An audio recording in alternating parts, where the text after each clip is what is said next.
সংগঠনকে আরও শক্তিশালী করার লক্ষ্য নিয়ে রামনগরে শুরু হয়েছে বিজেপির দুদিনব্যাপী পণ্ডিত দীনদয়াল উপাধ্যায় প্রশিক্ষণ মহাঅভিযান।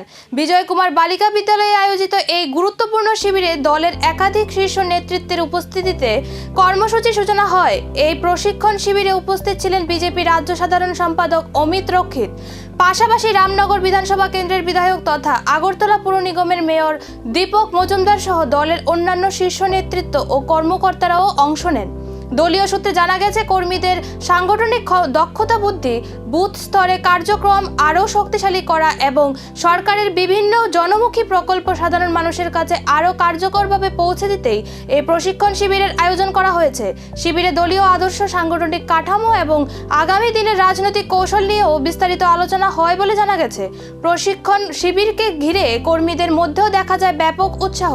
রাজনৈতিক মহলের মতে আসন্ন সময়ে সংগঠনকে আরও সুসংহত এবং সক্রিয় করতে এই ধরনের কর্মসূচি গুরুত্বপূর্ণ ভূমিকা নেবে। প্রদেশ বিজেপির সর্বভারতীয় প্রোগ্রাম অনুসারে সারা রাজ্যে বিভিন্ন মণ্ডলে দীনদয়াল উপাধ্যায় মহাপ্রশিক্ষণ অভিযান শুরু হয়েছে। তারই অঙ্গ হিসেবে আজকে রামনগর মণ্ডলের উদ্যোগে 2 দিনব্যাপী প্রশিক্ষণ শিবির অনুষ্ঠিত হবে।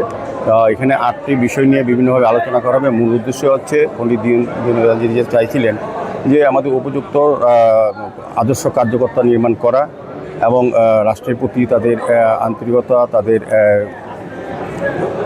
যেটা বলবো যে আত্মত্যাগ, সে বিষয়ে প্রশিক্ষণ দেওয়া হবে। এবং বিশেষ করে কেন্দ্রীয় সরকার এবং রাজ্য সরকারের যে সকল প্রকল্পগুলি জনকল্যাণে, গরিব কল্যাণে নেওয়া হয়েছে সেগুলি সম্বন্ধে যারা প্রশিক্ষণ নেবেন তাদের অবহিত করা।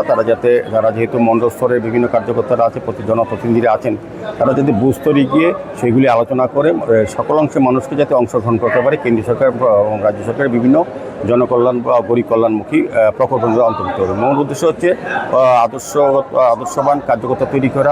প্রশিক্ষণের মঞ্চ থেকে কি শুধুই সাংগঠনিক বার্তা, নাকি আগামী দিনের রাজনৈতিক রণকৌশলের ইঙ্গিত মিলল?